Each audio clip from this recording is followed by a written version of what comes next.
മക്കളെ ബോട്ടണിയുടെ ഒരു quick revision, അതിൽ ഏറ്റവും ഇമ്പോർട്ടൻ്റ് ആയിട്ടുള്ള ചാപ്റ്റർ നമ്മൾ ആദ്യം തന്നെ നോക്കാം. ഇത് പഠിച്ചങ്ങ് പരീക്ഷയ്ക്ക് പോയാൽ മതി. 100 ആണ്, ഫുൾ മാർക്ക് ഉറപ്പാണ്. അതിൽ ഫസ്റ്റത്തെ ചാപ്റ്റർ ഏറ്റവും ഇമ്പോർട്ടൻറ്റ് ഫോട്ടോസിന്തസിസ്. എല്ലാവർക്കും കൺഫ്യൂഷൻ ആണ്.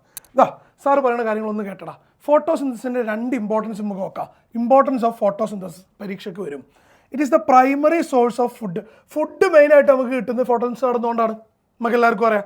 രണ്ടാമത്തത് ഓക്സിജൻ റിലീസ് നമ്മുടെ ഭൂമിയിൽ ഏറ്റവും കൂടുതൽ ഉണ്ടാക്കുന്നത്. അപ്പോൾ 2 പോയിന്റ് കിട്ടിയ ഡയറക്റ്റ് 1 മാർക്കിൻ്റെ ഒരു ക്വസ്റ്റ്യൻ. ഇമ്പോർട്ടൻസ് ഓഫ് ഫോട്ടോസിന്തസിസ് സിമ്പിളായിട്ട് നമുക്ക് എഴുതാം.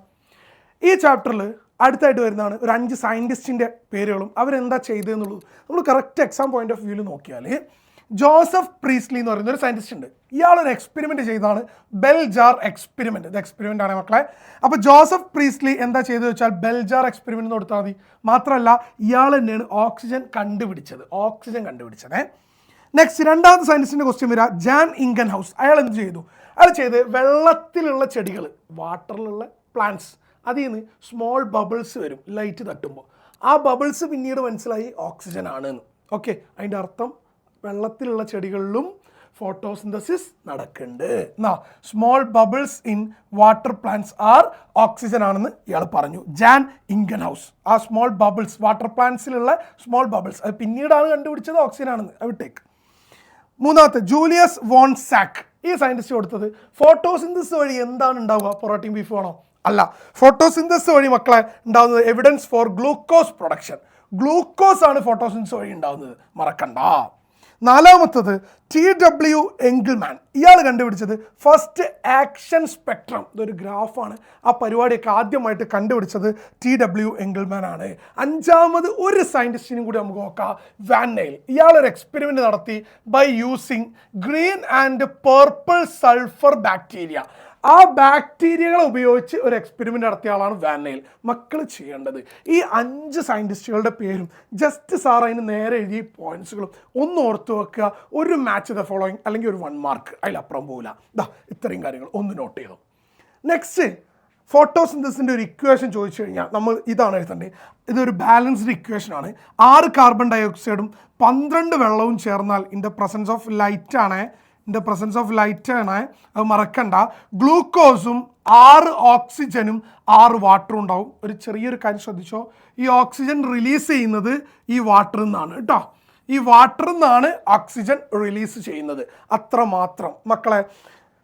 ഇതാ ചാപ്റ്ററിൻ്റെ മർമ്മത്തിലേക്ക് പോയാൽ ഫോട്ടോസിന്തസിസിൽ 2 ടൈപ്പ് റിയാക്ഷൻസ് ഉള്ളത്. ഒന്നാമത്തെ റിയാക്ഷൻ പിടിച്ചോ, ലൈറ്റ് റിയാക്ഷൻ. 2 dark reaction. പേര് കേൾക്കുമ്പോൾ വിചാരിക്കരുത് ലൈറ്റ് റിയാക്ഷൻ ലൈറ്റിൽ മാത്രമേ നടക്കൂ, ഡാർക്ക് റിയാക്ഷൻ ഡാർക്കിൽ മാത്രമേ നടക്കൂ. അങ്ങനെയല്ല. എന്നാൽ ശരിക്കും കേട്ടോ, ലൈറ്റ് റിയാക്ഷൻ ലൈറ്റ് ഉള്ളപ്പോഴേ നടക്കുള്ളൂ, സംശയമൊന്നുമില്ല. പക്ഷേ ഡാർക്ക് റിയാക്ഷനോ അത് ലൈറ്റ് ഉള്ളപ്പോഴും നടക്കും, ലൈറ്റ് ഇല്ലാത്തപ്പോഴും നടക്കും. പിന്നെന്താ സാറേ ആ പേരിട്ടത്? ഒന്നിനും ലൈറ്റ് നിട്ടില്ലേ, അതുകൊണ്ട് അപ്പുറത്ത് ഡാർക്ക് ഇട്ടാണ്. ഇതിൻ്റെ തമ്മിലുള്ള ഡിഫറൻസ് ഉറപ്പായിട്ടും വരുന്ന സാധനമാണ് മക്കളെ. ഈ 3 മാർക്കിന് വരികയാണെങ്കിൽ നിങ്ങൾ 2 സൈഡിലും 3 പോയിന്റ് വെച്ച് എഴുതിയാൽ മതി. ടോട്ടൽ 6 പോയിൻ്റായി, ധാരാളമാണ്. ലൈറ്റ് റിയാക്ഷൻ എവിടെ നടക്കുക നോക്ക്. ഒക്കറിൻ ഗ്രാന, നമ്മുടെ ക്ലോറോപ്ലാസ്റ്റിൻ്റെ ചിത്രമാണ് സാറ് പറഞ്ഞുതരാം. അതിൽ ഗ്രാന പറഞ്ഞൊരു സ്ഥലമുണ്ട്, അവിടെ ലൈറ്റ് റിയാക്ഷൻ. ഡാർക്ക് റിയാക്ഷനോ ഒക്കറിൻ സ്ട്രോമ. മതിയടാ. രണ്ടാമത്തെ ലൈറ്റ് റിയാക്ഷൻ ലൈറ്റ് ഡിപ്പെൻഡൻറ്റ്.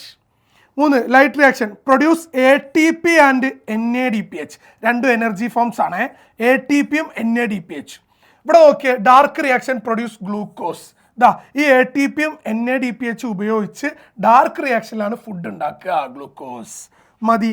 പിന്നെ light reaction also called as photochemical reaction. ഇത് റിയാക്ഷൻ എന്നാണ് വായിക്കുക. Light reaction also called as photochemical reaction. Dark റിയാക്ഷനെ വിളിക്കുന്ന പേരാണ് കാർബൺ റിയാക്ഷൻ അല്ലെങ്കിൽ ബയോ സിന്തറ്റിക് ഫേസ് എന്നും കൂടി പറയാറുണ്ട്. Biosynthetic phase. എടാ നമ്മളെ ക്ലോറോപ്ലാസ്റ്റിൻ്റെ ഒരു ചിത്രം നോക്കിയടാ, പരീക്ഷയ്ക്ക് വന്നിട്ടുണ്ടാ. കഴിഞ്ഞ വർഷത്തെ മോഡലിനോ മറ്റോ വന്ന ക്വസ്റ്റ്യൻ ആടാ. നോക്കടാ, ഇങ്ങനെ ഒരു പച്ച കളറിൽ ഇങ്ങനെ ഒരു സാധനങ്ങൾ തന്നാൽ അതിൻ്റെ പേരാണ് ഗ്രാന. ഇത് കിടക്കുന്ന ഈ മൊത്തം ഒരു സ്പേസിൻ്റെ പേരാണ് സ്ട്രോമ. ഇവർ 2 പേരും നമ്മൾ പരിചയപ്പെട്ടു. ഇവരെ കണക്ട് ചെയ്ത പോലെ ഒരു സാധനം കണ്ടോ, ഇതാണ് സ്ട്രോമ ലാമല്ല. മറക്കരുത്, സ്ട്രോമ ലാമല്ല. ഈ മൊത്തം അട്ടിയാണ് കേട്ടോ ഗ്രാന. അതിലൊരൊറ്റ വരാന്ന് പറഞ്ഞാൽ തൈലക്കോയിഡാണ്. നമ്മൾ വേറെ ചാപ്റ്ററിൽ നോക്കുന്നുണ്ട് മക്കളെ. ഇങ്ങനെ ഒരു ഇതിലിങ്ങനെ ചുറ്റി കിടക്കുകയാണ് സ്റ്റാർച്ച് ഗ്രാന്യൂൾ. ഇവിടെ താഴായിട്ട് ഇങ്ങനെ ഒരു ചെറിയ ഒറ്റ കുത്തുകയാണെങ്കിൽ ലിപ്പിഡാണ് കേട്ടോ, ലിപ്പിഡ്. ഇവിടെ ഒരു 3-4 കുത്തുകൾ ഇങ്ങനെ ഇട്ടിട്ടുണ്ടെങ്കിൽ അത് റൈബോസോമാണ്. റൈബോസോം ശ്രദ്ധിക്കണം, കഴിഞ്ഞ വർഷം ചോദിച്ച ക്വസ്റ്റ്യനാണ്. ഈ ചിത്രം ഒന്ന് നോട്ട് ചെയ്ത് വെച്ചോ. ഓക്കെ എടാ, ഇതിലെ ഫോട്ടോസിന്തസിന് ആവശ്യമായിട്ടുള്ള പിഗ്മെന്റ്സിന്റെ പേരൊന്ന് പഠിക്കണം. ഏറ്റവും മെയിൻ ആള് സാർ കളർ മാറ്റി എഴുതിയിട്ടുണ്ട്, ക്ലോറോഫിൽ എ. ഓനെ മറന്നിട്ട് ആരും പരീക്ഷയ്ക്ക് പോകരുത്. He is called as major pigment. Main ആൾ ഓനാണ്. രണ്ടാമത്തതാണ് chlorophyll B, xanthophyll, carotenoid. Okay അല്ലേ? ഈ അടുത്ത 3 പിഗ്മെന്റ് ഉണ്ടല്ലോ, chlorophyll A is major pigment പറഞ്ഞു. ബാക്കി വരുന്ന 3 പേരെയും നമുക്ക് വിളിക്കാം ആക്സസറി പിഗ്മെന്റ്സ്. എന്ത് പിഗ്മെന്റ്സ് ആടാ? Accessory pigments. അവർക്ക് കുറച്ച് ഫങ്ഷൻസ് ഉണ്ട് മക്കളെ. 2 മാർക്കിന് വേണമെങ്കിൽ ക്വസ്റ്റ്യൻ വരാം, വേണമെങ്കിൽ ഈ ഒരു ഏരിയ മാത്രം 3 മാർക്കിന് വരാം. What are the 4 pigments in photosynthesis? സിമ്പിളായിട്ട് എഴുതിക്കൂടെ? എഴുതാം. അതിൽ ആക്സസറി പിഗ്മെന്റ്സിന്റെ ഫങ്ഷൻസ് എന്താണ്, അല്ലെങ്കിൽ ഏതൊക്കെയാണ് ആക്സസറി പിഗ്മെന്റ്സ്? അതിൻ്റെ ഫങ്ഷൻസ് നോക്ക്. Absorb wide range of light. ഒരു വൈഡ് റേഞ്ച് ലൈറ്റിനെ അബ്സോർബ് ചെയ്യാൻ സഹായിക്കും. അതേപോലെ തന്നെ protect chlorophyll A from photo oxidation. ഇങ്ങനൊരു പരിപാടി നടക്കും. ആർക്കായി പരിപാടി നടക്കുക? ക്ലോറോഫിൽ എക്ക്. അത് നടക്കാൻ പാടില്ല. ക്ലോറോഫിൽ എ ചത്തുപോകും, നടന്നു കഴിഞ്ഞാൽ നശിച്ചു പോകും. അപ്പോൾ ഇത് പ്രൊട്ടക്റ്റ് ചെയ്യും. Protect chlorophyll A from photo oxidation. ഇത്രയും കാര്യങ്ങളൊന്ന് പഠിച്ചു വെക്കുക. ഒരു എക്സ്ട്രാ പോയിന്റ് കൂടി കേട്ടോ. ഈ പിഗ്മെൻറ്റുകളെ സെപ്പറേറ്റ് ചെയ്യാൻ, വേർതിരിച്ചെടുക്കാൻ ഉപയോഗിക്കുന്ന ഒരു മെത്തേഡാണ് പേപ്പർ ക്രൊമറ്റോഗ്രഫി കേട്ടോ. ഇതുവരെ അങ്ങനെ വല്ലാണ്ട് വന്നിട്ടൊന്നുമില്ല. വേണമെങ്കിൽ ഇപ്രാവശ്യം ഒരു കിൻഡൽ ക്വസ്റ്റ്യൻ ആയിട്ട് വേണമെങ്കിൽ വരാം. ഈ പിഗ്മെന്റ്സുകളെ സെപ്പറേറ്റ് ചെയ്തെടുക്കാൻ ഉപയോഗിക്കുന്ന ടെക്നോളജിയാണ് പേപ്പർ ക്രൊമറ്റോഗ്രഫി. മതിയടാ മക്കളെ, നോക്കടാ. ചാപ്റ്ററിന്റെ മർമ്മത്തിലേക്ക് കടക്കാം. എല്ലാവരും കേട്ടിട്ടുണ്ടാവും നോൺ സൈക്ലിക് ഫോട്ടോ ഫോസ്ഫോറൈലേഷൻ. അതേപോലെ തന്നെ സൈക്ലിക് ഫോട്ടോ ഫോസ്ഫോറൈലേഷൻ. സാറ് പറയുന്ന അങ്ങ് പഠിച്ചോടാ. എടാ, ഈ ഫോസ്ഫോറൈലേഷൻ എന്ന് പറഞ്ഞ വാക്കില്ലേ, അതിൻ്റെ അർത്ഥമാണെടാ ATP ഫോർമേഷൻ. ATP ഫോർമേഷൻ എല്ലാവർക്കും അറിയാം. ATP formation, ഫോസ്ഫോറൈലേഷൻ. ഫോട്ടോ എന്ന വാക്കിൻ്റെ അർത്ഥം മക്കൾ പറഞ്ഞേ ലൈറ്റ്. നോൺ സൈക്ലിക്, സൈക്ലിക് അല്ലാത്തത്, പോയ ഇലക്ട്രോൺ തിരിച്ചു വരൂല, അത്രയേ ഉള്ളൂ. അപ്പോൾ ഇതിൻ്റെ അർത്ഥം പറഞ്ഞടാ. ഫോസ്ഫോറൈലേഷൻ, ATP formation. Photo light, cyclic, പോയ ഇലക്ട്രോൺ തിരിച്ചു വരും. ഓക്കെ, ഇതിൽ 2 സാധനങ്ങൾ ഇമ്പോർട്ടൻ്റ് ആണ്. PS2ഉം PS1ഉം. മക്കൾ എവിടെയെങ്കിലൊക്കെ കേട്ടിട്ടുണ്ടാവും. Photo system 2, photo system 1. ഇനി എന്താണ് നോൺ സൈക്ലിക്? ഒന്ന് ശ്രദ്ധയോടെ ഇരുന്നോ. ഒറ്റ ഒരു മിനിറ്റ് കൊണ്ട് സാറ് കലക്കി തരാം. ലൈറ്റ് വന്നതാ PS2 അടിക്കുന്നു. ഇവിടെ മാത്രം നോക്കുക, അത് ലൈറ്റാണ്. ലൈറ്റ് വന്ന് PS2 അടിച്ചു. PS2 എന്ത് മേലോട്ട് പൊന്തി? ഇലക്ട്രോൺ. ഇലക്ട്രോൺ എവിടെ എത്തി? Electron acceptor. അവിടുന്ന് ഇലക്ട്രോൺ നേരെ എവിടേക്ക് പോയി? ETS. അവിടുന്ന് ആ ഇലക്ട്രോൺ നേരെ എവിടെ എത്തിയടാ? PS1. ആ ETSൽ അവിടെ എന്ത് ഉണ്ടാവുന്നുണ്ട് എന്ന് നോട്ട് ചെയ്യുക. ATP ഉണ്ടാവുന്നുണ്ട്. ഇപ്പോൾ ഇലക്ട്രോൺ ഇവിടുന്ന് PS2 പോയ ഇലക്ട്രോൺ ഇങ്ങനെ കറങ്ങി എവിടെ എത്തിയടാ? PS1. അവിടേക്കും ലൈറ്റ് അടിച്ചു. അപ്പോൾ അവിടുത്തെ ഇലക്ട്രോണും പൊന്തി.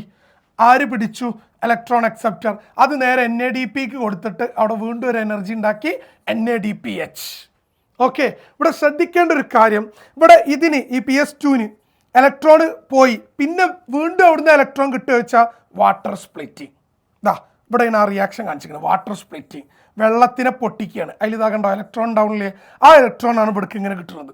ഇവിടേക്ക് ഇലക്ട്രോൺ ഇങ്ങനെ കിട്ടിക്കൊണ്ടേയിരിക്കും. ലൈറ്റ് അടിക്കുന്നതോറും ആ ഇലക്ട്രോൺ മേലോട്ട് വിട്ടുകൊണ്ടേയിരിക്കും. മക്കളെ, ഈ ഒരു ഫിഗർ പഠിച്ചു വെക്കൽ നിർബന്ധമാണ്. ഇതിൻ്റെ മറ്റൊരു പേരാണടാ Z സ്കീം. എന്താടാ? Z scheme. മറക്കരുത് മക്കൾ. ചെയ്യേണ്ടതാ, ലൈറ്റ് അടിക്കുന്നു PS2, ഇലക്ട്രോൺ പോകുന്നു, ഇലക്ട്രോൺ അക്സെപ്റ്റർ ETS, PS1, അവിടുന്ന് വീണ്ടും ഇലക്ട്രോൺ പോകുന്നു, ഇലക്ട്രോൺ അക്സെപ്റ്റർ, പിന്നെ NADPയിലേക്ക് ഇലക്ട്രോൺ പോകുന്നു, അവിടുന്ന് NADPH ഉണ്ടാവുന്നു. അപ്പോൾ ഇതിൽ എന്തൊക്കെ കിട്ടി? ATP കിട്ടി, NADPH കിട്ടി. ഇവിടെ ഓക്കെ, ഇലക്ട്രോൺ വാട്ടർ സ്പ്ലിറ്റിംഗ് നടന്നു. ഇവിടെ ഒരു ഓക്സിജൻ റിലീസ് ആവണ്ടേ. ഓക്സിജൻ കണ്ടോ, അത് O ആണ്. ഇൻസ്റ്റാഗ്രാമിൻ്റെ ചിഹ്നമല്ല, O ആണ് കേട്ടോ മക്കളെ. ഓക്കെ, ഇത് നോൺ സൈക്ലിക്. പോയ ഇലക്ട്രോൺ തിരിച്ചിങ്ങോട്ട് വന്നോ? ഇല്ല. എന്നാൽ ഇത് നോക്കിയേ, സൈക്ലിക്. എളുപ്പമാണ്. ലൈറ്റ് അടിച്ചു, ഇവിടെ ആര് മാത്രമേ ഉള്ളൂ? PS1. ഇലക്ട്രോൺ മേലോട്ട് പോയി, ആര് പിടിച്ചു? Electron acceptor. പറഞ്ഞിരിക്കണം മക്കളെ. ഇലക്ട്രോൺ അക്സെപ്റ്റർ, ഇലക്ട്രോൺ വഴി ഇലക്ട്രോൺ നേരെ എങ്ങോട്ടേക്ക് എത്തി? ETS. അവിടുന്ന് ഇലക്ട്രോൺ തിരിച്ചിട്ട് നേരെ PS1ക്ക് തന്നെ വന്നു. ഓക്കെ, ഈ പോയ ഇലക്ട്രോൺ തിരിച്ച് PS1ലേക്ക് തന്നെ വന്നു. So it is cyclic. പക്ഷെ ഇവിടെ എന്ത് മാത്രമേ ഉണ്ടാവുന്നുള്ളൂ? ATP മാത്രം. ഇവിടെ വാട്ടർ സ്പ്ലിറ്റിംഗ് ഉണ്ടോ? ഇല്ല. കാരണം എന്താ? പോയ ഇലക്ട്രോൺ തിരിച്ചു വരുന്നുണ്ട്, പിന്നെ വാട്ടർ സ്പ്ലിറ്റ് ചെയ്യേണ്ട ആവശ്യമില്ല. വാട്ടർ സ്പ്ലിറ്റ് ചെയ്യണത് എന്തിനാണടാ? ഇലക്ട്രോൺ വീണ്ടും വീണ്ടും കിട്ടാനാണ്. കിട്ടിയോ മക്കളെ? ഈ ചിത്രം ജസ്റ്റ് ജസ്റ്റ് ഒന്ന് മനസ്സിലാക്കി വെക്കുക. ഈ ചിത്രം ജസ്റ്റ് ഒന്ന് മനസ്സിലാക്കി വെച്ചതിന് ശേഷം ഇതിൻ്റെ ഡിഫറൻസ് ആണ് നിങ്ങളോട് എപ്പോഴും ചോദിക്കാറ്. നോൺ സൈക്ലിക്കിൻ്റെയും സൈക്ലിക്കിൻ്റെയും ഡിഫറൻസ് 3 മാർക്കിന് ചോദിച്ചാൽ എൻ്റെ മക്കളെ സാറ് പഠിപ്പിച്ചു തന്നിട്ട് ഒരു 3 പോയിന്റ് മതി. സാർ ഇവിടെ 4 പോയിന്റ് എഴുതിയിട്ടുണ്ട്. Non cyclic both PS1 and PS2 occur, രണ്ടുമില്ലേ? PS1 ഒക്കറുണ്ട്, PS2 ഒക്കറുണ്ട്. എന്നാൽ സൈക്ലിക്കിലോ ഓൺലി PS1. ഇതിൽ എന്തൊക്കെ പ്രൊഡ്യൂസ് ചെയ്യുന്നുണ്ട് നോൺ സൈക്ലിക്കിൽ? ബോത്ത് ATP ആൻഡ് NADPH രണ്ടും ഉണ്ടാവുന്നുണ്ട്. എന്നാൽ സൈക്ലിക്കിലോ ഓൺലി ATP ഫോംസ്. നോൺ സൈക്ലിക്കിൽ വാട്ടർ സ്പ്ലിറ്റിംഗ് ഒക്കറാണല്ലോ, സൈക്ലിക്കിലോ നോ വാട്ടർ സ്പ്ലിറ്റിംഗ്. കാരണം നമുക്കറിയാം, കാരണം എന്താ, ഇലക്ട്രോൺ വേണ്ട. നോൺ സൈക്ലിക്കിൽ ഓക്സിജൻ റിലീസ് ചെയ്യുന്നുണ്ട്, എന്നാൽ സൈക്ലിക്കിൽ നോ ഓക്സിജൻ റിലീസ്. അതും നമുക്കറിയാം, വാട്ടർ സ്പ്ലിറ്റിംഗ് ഇല്ലാത്തതുകൊണ്ടാണ് അല്ലേ. വാട്ടർ സ്പ്ലിറ്റിംഗ് ആണ് അവിടെ ബേസിക്. മക്കളെ 3 മാർക്കടാ, 3 മാർക്കിന് വരുന്നതാടാ. പഠിച്ചു വെച്ചോ, സിമ്പിളാണ്. സാറെ ക്ലാസ് അങ്ങ് കേട്ടാൽ മതി. നോക്കണം മക്കളെ. അടുത്തതാണ് ഈ മോഡലിലൊക്കെ വന്ന ക്വസ്റ്റ്യൻ. വേണമെങ്കിൽ അതേ ക്വസ്റ്റ്യൻ വീണ്ടും എടുത്തിടാം. അങ്ങനെ സംഭവിച്ചിട്ടുണ്ട്. കെമിയോസ്മോട്ടിക് ഹൈപ്പോത്തസിസ് എന്ന് പറഞ്ഞാൽ എങ്ങനെ ATP ഉണ്ടാവുന്നു എന്ന് പറഞ്ഞ തിയറിയാണ്. ഓക്കെ, ഹൗ ATP ഫോംസ് എന്ന് പറഞ്ഞൊരു തിയറിയാണ് കെമിയോസ്മോട്ടിക് ഹൈപ്പോത്തസിസ്. നിങ്ങൾ ഞാൻ പറഞ്ഞ മാത്രം കേട്ടാൽ മതി. ഇതൊരു തൈലക്കോയിഡിൻ്റെ മെംബ്രെയിൻ, നമ്മളെ ഗ്രാൻഡിൻ്റെ ചെറിയ ഭാഗം, തൈലക്കോയിഡിൻ്റെ മെംബ്രെയിൻ. അതിൻ്റെ ഉൾഭാഗത്തിനെ സാറ് വിളിച്ചു ല്യൂമൻ, പുറം ഭാഗത്തിനെ സാറ് വിളിച്ചു സ്ട്രോമ. ശ്രദ്ധിക്കണേ, തൈലക്കോയിഡ്, ഉൾഭാഗം ല്യൂമൻ, പുറം ഭാഗം സ്ട്രോമ. ഉൾഭാഗത്ത് കുറേ H+ ഉണ്ടാവും, പുറത്ത് കുറച്ച് H+ ഉണ്ടാവുള്ളൂ. ഇവിടെ ഒരു 500 എണ്ണം ഉണ്ടെങ്കിൽ ഇവിടെ 2 ഉള്ളൂ. ഓക്കെ, അങ്ങനെയാണെങ്കിൽ ഇവിടുന്ന് H+ ഒക്കെ പാടെ ഇതിനുള്ളിൽ കൂടി ഇങ്ങോട്ട് പുറത്തേക്ക് വരും. ഇതിനുള്ളിൽ കൂടി ഈ 2 സാധനങ്ങളുടെ പേരാണ് മക്കളെ ATP സിന്തേസ് കേട്ടോ. ഓർത്ത് വെച്ചോ, ജസ്റ്റ് ആവശ്യം വരും. ATP സിന്തേസ് എന്ന് പറഞ്ഞൊരു സാധനമാണത്. അതിനുള്ളിൽ കൂടി ജസ്റ്റ് H+ ഇതായിട്ട് വന്നില്ലേ, ആ എനർജി ഉപയോഗിച്ചിട്ട് അവിടെ ആര് ഫോം ചെയ്യുന്നുണ്ട്? ATP. അത്ര പഠിച്ചാൽ മതി. നോക്ക്, ല്യൂമണിൽ H+ കൂടുതലാണ്. ആ H+ ATP സിന്തേസ് എന്ന് പറയുന്ന ഈ 2 ഓട്ടയിൽ കൂടി ഫും ചെയ്ത് താഴോട്ട് വരും. ആ H+ വരുന്ന എനർജി ഉപയോഗിച്ചിട്ട് ഇവിടെ എന്തുണ്ടാക്കുന്നുണ്ട്? ATP ഉണ്ടാക്കുന്നുണ്ട്. അപ്പോൾ H+ എവിടെ കൂടുതൽ? ല്യൂമൺ. H+ എവിടെ കുറവ്? സ്ട്രോമ. പരീക്ഷയ്ക്ക് വരുന്ന question, how H+ increase inside lumen. ഇതിൻ്റെ ഉള്ളിൽ എങ്ങനെ H+ കൂടി? മക്കളെ 3 പോയിന്റ് ഞാൻ എഴുതി തന്നു, അതേപോലെ കാണാതെ പഠിച്ചാൽ മതി. ഒന്നാമത്തെ കാര്യം വാട്ടർ സ്പ്ലിറ്റിംഗ്. വാട്ടർ സ്പ്ലിറ്റ് ചെയ്യുമ്പോൾ നമ്മൾ നേരത്തെ അവിടെ നോക്കിയിരുന്നു, താഴെ അവിടെ ഒരു H+ ഉണ്ടാവുന്നുണ്ട്. 2, NADP റെഡ്യൂസ്ഡ് ടു NADPH. കണ്ടോ, ഇതിലൊരു H കൂടിയില്ലേ, NADP മാറിയിട്ട് NADPH ആയില്ലേ. By using H+ from stroma. സ്ട്രോമയിൽ ഓൾറെഡി കുറവല്ലേ, ആ കുറഞ്ഞ അവിടുന്ന് വീണ്ടും ഒരു H+ എടുത്തിട്ട് എന്താക്കി? NADPH ആക്കി. അപ്പോൾ പുറത്ത് വീണ്ടും കുറഞ്ഞില്ലേ. സ്ട്രോമയിൽ കുറഞ്ഞ സ്ട്രോമയിൽ തന്നെ പിന്നെയും ഒരു H+ എടുത്തു, അപ്പോൾ സ്ട്രോമയിൽ പിന്നെയും കുറഞ്ഞു. പിന്നെ as electron moves through photo system, PS എന്ന് പറഞ്ഞാൽ ഫോട്ടോ സിസ്റ്റം, ഇലക്ട്രോൺ PS-ലൂടെ ഇങ്ങനെ മൂവ് ചെയ്യുമ്പോൾ H+ comes from stroma to lumen. കുറവുള്ള സ്ട്രോമേന്ന് വീണ്ടും ല്യൂമണിലേക്ക് തന്നെ വരും. ആര് പോകുമ്പോൾ? ഇലക്ട്രോൺ മൂവ് ചെയ്യുമ്പോൾ. ജസ്റ്റ് കാണാപ്പാടം പഠിച്ചു വെച്ചാൽ മതി, അതിൻ്റെ ഡെപ്ത്ക്ക് ഒന്നും പോകണമെന്നില്ല. നമുക്ക് പരീക്ഷയ്ക്ക് ഈ 3 പോയിന്റ് എൻ്റെ മക്കൾ നിർബന്ധമായിട്ട് കാണാതെ അങ്ങ് പഠിച്ചു. ഓക്കെ എടാ, നെക്സ്റ്റ് എപ്പോഴും വരുന്നൊരു question, Calvin cycle or C3 cycle. ഇതിന് 3 സ്റ്റെപ്പാണുള്ളത്, പഠിച്ചോ. 1 കാർബോക്സിലേഷൻ, 2 റിഡക്ഷൻ, 3 റീജനറേഷൻ. 3 സ്റ്റെപ്പ് എപ്പോഴും ചോദിക്കാറുണ്ട്, കാർബോക്സിലേഷൻ, റിഡക്ഷൻ, റീജനറേഷൻ. ഇനി ശ്രദ്ധിച്ചോ, സൈക്കിളാണ് പറയുന്നത്. സാറ് പറയുന്ന പോലെ അങ്ങ് പഠിച്ചാൽ മതി, സാധനം അങ്ങ് കേട്ടാൽ മതി. ഫസ്റ്റ് RUBP വരും, അവൻക്ക് 5 കാർബണാണ്. അതിലേക്ക് 1 കാർബൺ ഡയോക്സൈഡ് ഫിക്സ് ചെയ്തു, അപ്പോൾ 5ഉം 1ഉം 6ആണ്. ഈ ഫിക്സ് ചെയ്യുന്ന സ്റ്റെപ്പിന് വിളിച്ച പേരാണ് കാർബോക്സിലേഷൻ. നമ്മളിവിടെ നോക്കി, അവിടെയുള്ള എൻസൈമിൻ്റെ പേരാണ്, മറക്കരുത്, റുബിസ്കോ. അവിടെയുള്ള എൻസൈമിൻ്റെ പേരാണ് റുബിസ്കോ. നിർത്ത്. ഫസ്റ്റ് സ്റ്റെപ്പ് 5ഉം 1ഉം 6 പക്ഷെ ഇവിടെ എത്തിയപ്പോൾ 6 അല്ല, 3 കാർബണിൻ്റെ 2 പ്രൊഡക്റ്റാണ് ഉണ്ടായത്. എടാ 6 വരണമെന്നില്ലല്ലോ, 6ന് പകരം 3 കാർബണുള്ള 2 ആള്, അപ്പോൾ 3 × 2 6 ആ 3 കാർബണുള്ള പ്രൊഡക്റ്റിൻ്റെ പേരാണ് 3PGA. അവന് പിന്നെ സംഭവിച്ച പരിപാടിയാണ് റിഡക്ഷൻ. റിഡക്ഷൻ നടത്താൻ ഇതാണ് ഇവിടെ നോട്ട് ചെയ്യേണ്ടത്, 2 ATPയും 2 NADPHും വേണം കേട്ടോ. ഇവിടെ നഷ്ടമാണ് വരുന്നത്, പൊട്ടിക്കുകയാണ്. 2 ATPയും പൊട്ടിച്ചു, 2 NADPHും പൊട്ടിച്ചു. നോട്ട് ചെയ്യുക, അവിടെ നടന്ന സ്റ്റെപ്പാണ് റിഡക്ഷൻ. എന്നിട്ട് ട്രയോസ് ഫോസ്ഫേറ്റ് ഉണ്ടാക്കി. ജസ്റ്റ് കേട്ടാൽ മതി, ട്രയോസ് ഫോസ്ഫേറ്റ്. അവിടുന്ന് ഒരു കാർബൺ താഴോട്ട് ഫിക്സ് ചെയ്തു. എത്ര കാർബൺ ഫിക്സ് ചെയ്തു? ഒരു കാർബൺ. ഇപ്പോൾ ടോട്ടൽ എത്ര കാർബൺ ഉണ്ടായിരുന്നു? 2 × 3 6 ഉണ്ടായിരുന്നു. അതിലൊന്ന് ഫിക്സ് ചെയ്തു, അവിടെ ഒന്നോട്ടെ. ബാക്കി എത്ര ഉണ്ട്? 6 1 പോയാൽ എത്രയാടാ? 5. ആ 5ഉം റീജനറേറ്റ് ചെയ്തു. എന്ത് ചെയ്തടാ? റീജനറേറ്റ് ചെയ്തിട്ട് എന്തായി മാറി? RUBP. കാരണം RUBPക്ക് 5 കാർബൺ ആണ്. റീജനറേഷൻ സ്റ്റെപ്പിലും ഒരു ATP നഷ്ടപ്പെട്ടിട്ടുണ്ട്. അങ്ങനെയാണെങ്കിൽ നോക്കടാ, 2 + 1 3 ATP നഷ്ടപ്പെട്ടു, 2 NADPH നഷ്ടപ്പെട്ടു. നോട്ട് ചെയ്ത് വെക്കുക. ഇനി പരീക്ഷയ്ക്ക് എന്ത് നോക്ക്, RUBP എത്ര കാർബൺ ആണ്? 5. ഡാഷ് വരാം. കാർബോക്സിലേഷൻ ഉപയോഗിച്ച എൻസൈമിൻ്റെ പേര് റുബിസ്കോ. ഫസ്റ്റ് ഉണ്ടായ പ്രൊഡക്റ്റിൻ്റെ പേര് 3PGA. നോട്ട് ചെയ്യുക. ഇവിടെയുള്ള ഈ സ്റ്റെപ്പിൻ്റെ പേര് റിഡക്ഷൻ. ഇവിടെയുള്ള ഈ സ്റ്റെപ്പിൻ്റെ പേര് റീജനറേഷൻ. അങ്ങനത്തെ ക്വസ്റ്റ്യൻസേ ചോദിക്കുള്ളൂ. ഈ ചിത്രം നല്ല നോക്കി വെച്ചോ, ഡാഷ് ഇട്ട് വേണമെങ്കിൽ വരാം. ഞാൻ ഈ പറഞ്ഞ കാര്യങ്ങൾ അത്രേ ഉള്ളൂ. ഇനി നമ്മുടെ പരീക്ഷയ്ക്ക് സ്ഥിരം ക്ലിഞ്ചായിട്ട് വരുന്ന നെക്സ്റ്റ് ക്വസ്റ്റ്യൻ ആണ് C3 സൈക്കിളും C4 സൈക്കിളുള്ള വ്യത്യാസം. C3 cycle is called as Calvin cycle. C4 cycle is called as Hatch and Slack pathway. ഇനി ശ്രദ്ധിച്ചോ, C3 സൈക്കിളിൽ ഫസ്റ്റ് കാർബണെ അക്സെപ്റ്റ് ചെയ്യുന്ന ആൾ നമുക്കറിയാം RUBP. എന്നാൽ നോക്ക്, C4 സൈക്കിൾ ഉണ്ട് മക്കൾ, അതിൻ്റെ സാധനം മാത്രം പഠിച്ചാൽ മതി. ഫസ്റ്റ് കാർബൺ അക്സെപ്റ്റർ പെപ്പാണ്. പെപ്പ്. RUBP ഹാസ് 5 കാർബൺ, എന്നാൽ പെപ്പ് ഹാസ് 3 കാർബണേ ഉള്ളൂ. നോട്ട് ചെയ്തോ, ഡിഫറൻസ് നോട്ട് ചെയ്തോ. ഇനി C3 സൈക്കിളിൻ്റെ ഇതാണ് ഫസ്റ്റ് സ്റ്റേബിൾ കോമ്പൗണ്ട് 3PG ആണ്. നമ്മളിപ്പോൾ നോക്കിയില്ലേ, ഫസ്റ്റ് സ്റ്റേബിൾ കോമ്പൗണ്ട് 3PG ആണ്. ഇവിടെ C4 സൈക്കിളിൽ first stable compound OAA, oxaloacetic acid. മതിയടാ മക്കളെ, ഇത്ര പഠിച്ചാൽ മതി C3 C4 സൈക്കിൾ. ഇനി നോക്ക്, C4 പ്ലാന്റ്സിന് ചില പ്രത്യേകതകളുണ്ട്. ഒന്നാണ് ക്രാൻസ് അനാട്ടമി. എന്താണ് ക്രാൻസ് അനാട്ടമി ചോദിച്ചാൽ ജസ്റ്റ് ഇത്ര മാത്രം. അതിൽ കുറേ ലെയേഴ്സ് ഓഫ് ബണ്ടിൽ ഷീത്തുകൾ ഉണ്ടാവും. ബണ്ടിൽ ഷീത്ത് എന്നൊരു സംഭവമുണ്ട്, അത് കുറേ ലെയറുകൾ ഉണ്ടാവും. ലെയേഴ്സ് ഓഫ് ബണ്ടിൽ ഷീത്ത് മാത്രമല്ല, ലാർജ് നമ്പർ ഓഫ് ക്ലോറോപ്ലാസ്റ്റ്.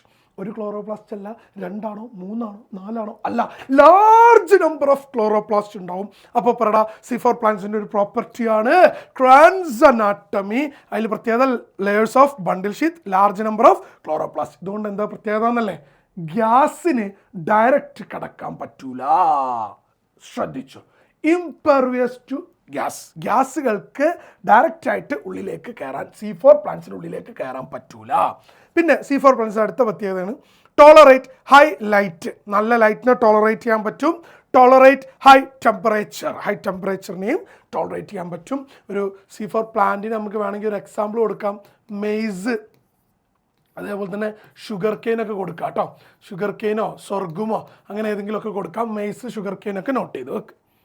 എടാ next, photorespiration. Photo means light, respiration means ഓക്സിജൻ്റെ പരിപാടി. ജസ്റ്റ് കാര്യം പഠിച്ചാൽ ഇങ്ങനെ ഒരു റിയാക്ഷൻ ഉണ്ട്. C3 C4 അല്ലാത്ത വേറെ റിയാക്ഷനാണ് ഫോട്ടോ റെസ്പിറേഷൻ. RUBPക്ക് 5 കാർബൺ അല്ലേ, ഓന് ഓക്സിജനേറ്റ് കൂടി ചേരും in the presence of rubisco. Enzyme rubisco ആണ്, ഫോട്ടോ റെസ്പിറേഷൻ എൻസൈം റുബിസ്കോ ആണ്. പക്ഷെ ഉണ്ടാവുന്ന കോമ്പൗണ്ട് 3PGA, ഒരു 3PGAയും ഒരു ഫോസ്ഫോ ഗ്ലൈക്കോലൈറ്റ് ആണ് ഉണ്ടാവുന്നത്. ഇവനക്ക് 2 കാർബൺ ആണ്, ഇവനക്ക് 3 കാർബൺ ആണ്. സോ ഇവിടെ 5 ആയിട്ട് തന്നെ, ഇവിടെ 5 വരുന്നുള്ളൂ. ഓക്സിജൻക്ക് കാർബൺ ഇല്ലല്ലോ ഇവിടെ. ടോട്ടൽ അപ്പോൾ 5 തന്നെ കിട്ടുള്ളൂ. ഫോസ്ഫോ ഗ്ലൈക്കോലൈറ്റ്, ഒരു 3PGAയും ഒരു ഫോസ്ഫോ ഗ്ലൈക്കോലൈറ്റും ഉണ്ടായി ആ റിയാക്ഷൻ അവിടെ അവസാനിക്കും. It is a wasteful process. ഒരു വേസ്റ്റ് പ്രോസസ്സാണ്. ATPയോ ഗ്ലൂക്കോസോ ഒന്നും ഉണ്ടാവുന്നില്ല, വേസ്റ്റാണ്. Occur only in C3 plants. എവിടെ മാത്രമേ നടക്കൂ? C3യിൽ. So it is a wasteful process, occur only in C3 plants. എന്തുകൊണ്ട് C4ൽ നടക്കുന്നില്ല വെച്ചാൽ അതിൽ ക്രാൻസ് അനാട്ടമി ഉണ്ട്. ശ്രദ്ധിച്ചു, C4ൽ നടക്കാത്ത കാരണം അതിൽ ക്രാൻസ് അനാട്ടമി ഉണ്ട്. മക്കളെ ഇതടാ ഈ ഒരു സംഭവം ഒന്ന് നോക്കണം. ഫാക്ടേഴ്സ് അഫക്റ്റിംഗ് ഫോട്ടോസിന്തസിൻ്റെ ഫാക്ടേഴ്സ്. ഇൻറ്റേർണൽ ഫാക്ടറുണ്ട്, എക്സ്റ്റേണലുണ്ട്. ഇൻറ്റേർണലിൽ ലീഫിൻ്റെ സൈസ്, ഏജ്, ഷേപ്പ്, ക്ലോറോപ്ലാസ്റ്റിൻ്റെ നമ്പർ, മീസോഫില്ലിൻ്റെ നമ്പർ, അതിൻ്റെ ഒക്കെ നമ്പേഴ്സൊക്കെ ഒരു ഫാക്ടറാണ്, വലിയ ആവശ്യമില്ല. Internal factor. External very important. 4 factors: light, temperature, carbon dioxide, water. ഇതെപ്പോഴും വരാറുണ്ട്. 4 external factors which affecting photosynthesis. എടാ ലാസ്റ്റായിട്ട്, ചാപ്റ്ററിൻ്റെ ലാസ്റ്റായിട്ട് സാർ പറയുന്നത് മാത്രം പഠിച്ചു പോയാൽ ഈ ഒരു സാധനം സാറ് കൂടെ നോട്ട് എഴുതി റെഡ് സ്ക്രീനും ഫോട്ടോ എടുത്ത് അങ്ങനെ ഇരുന്ന് പഠിച്ചോ. ഉള്ളിലേക്കാക്കിക്കോ. ലാസ്റ്റാണ് ബ്ലാക്ക്മാൻസ് ലോ ഓഫ് ലിമിറ്റിംഗ് ഫാക്ടർ. ഈ ഒരു 4 വരി സാർ എഴുതി വെച്ചിട്ടുണ്ടല്ലോ, അതങ്ങ് പഠിക്കണം. അതിനാദ്യം സാർ അതിൻ്റെ കൺസെപ്റ്റ് ജസ്റ്റ് പറഞ്ഞുതരാം, നിങ്ങളെ ഇഷ്ടത്തിന് അങ്ങ് എഴുതിയാലും മതി. എടാ, ബ്ലാക്ക്മാൻസ് ലോ എന്ന് പറഞ്ഞാൽ ഒരു പ്രോസസ്സ് നടക്കാൻ ഒന്നിലധികം ആൾക്കാരുണ്ടെങ്കിൽ അതിലാരാണോ ഏറ്റവും കുറവ് അയാൾ തീരുമാനിക്കും റിയാക്ഷൻ നടക്കണോ വേണ്ടത്. ഓക്കെ, ഒരു പ്രോസസ്സ് നടക്കാൻ ഒന്നിലധികം ആൾക്കാരുണ്ട്, അതിലാരാണോ ഏറ്റവും കുറവുള്ള ആൾ അയാൾ റിയാക്ഷൻ്റെ റേറ്റൊക്കെ തീരുമാനിക്കും. കാരണം അയാൾ തീർന്നു പോയാൽ പിന്നെ റിയാക്ഷൻ നടക്കുമോ? ഇല്ല. If a chemical process affected by more than 1 factor, ഒന്നിലധികം ഫാക്ടറുള്ള കെമിക്കൽ പ്രോസസ് ആണെങ്കിൽ rate determined by factor which is minimal. ആരാണോ ഏറ്റവും കുറവുള്ള ആൾ അയാൾ തീരുമാനിക്കും റേറ്റ് നടക്കണോ വേണ്ടതെന്ന്. മക്കളെ, സാറുടെ കൂടെ ക്ലാസ് നല്ല മക്കളായിട്ട് വേറെ ഒന്നും നോക്കാതെ വെറും ഈ ക്ലാസ് കേട്ട് നാളെ പോയിട്ട് ഡയറക്റ്റായിട്ട് എക്സാം എഴുതിക്കോ, ഫുൾ മാർക്ക് ഗ്യാരണ്ടിയാണ്. എടാ, +1 നമ്മൾ ഈ ലാസ്റ്റ് മിനിറ്റിലേക്ക് എത്തിപ്പോയി, ടെൻഷൻ ആവണ്ട. നിങ്ങൾ ഒന്ന് ഉഷാറാവുകയാണെങ്കിൽ നമുക്ക് +2 നല്ല മാർക്കിൽ പിടിക്കാൻ പറ്റും. നമ്മൾ നല്ല എൻട്രൻസ് ഓറിയൻ്റായിട്ട് പക്കായിട്ട് സിഎം അക്കാഡമിയിൽ ക്ലാസ് കൊടുക്കുന്നുണ്ട്. മക്കളെ, +2ലേക്ക് നിങ്ങൾക്ക് ജസ്റ്റ് മന്ത്ലി 399 നിങ്ങൾക്ക് ജോയിൻ ചെയ്യാം. ജോയിൻ ചെയ്യുകയാണെങ്കിൽ നിങ്ങളുടെ +2 നമുക്ക് നല്ല ഉഷാറാക്കി ഒന്ന് പിടിക്കാൻ പറ്റും. മക്കൾ ശ്രദ്ധിച്ചോ. ഓക്കെ, ഞാൻ സാറ് ജസ്റ്റ് ഒന്ന് പറഞ്ഞതേ ഉള്ളൂ. എല്ലാവരും ഒന്ന് നോക്കുക. +1 ഓൾറെഡി പോയി പോട്ടറാ, അത് വിട്ടേക്ക്. ഇപ്പോൾ ലാസ്റ്റ് നിമിഷം നമുക്ക് കിട്ടുന്നിടത്തോളം പിടിക്കാൻ പറ്റും. ആ ലെവലിൽ നമ്മൾ +2നെ കാണരുത്. കാരണം എൻട്രൻസ് എക്സാമുകളൊക്കെ വരുന്നതാണ്. സോ എൻട്രൻസ് ഓറിയൻ്റ് ആയിട്ടുള്ള തന്നെ ഒരു ഇതിൽ നിങ്ങൾ ജോയിൻ ചെയ്യണം. ഓക്കെ, ശരിടാ.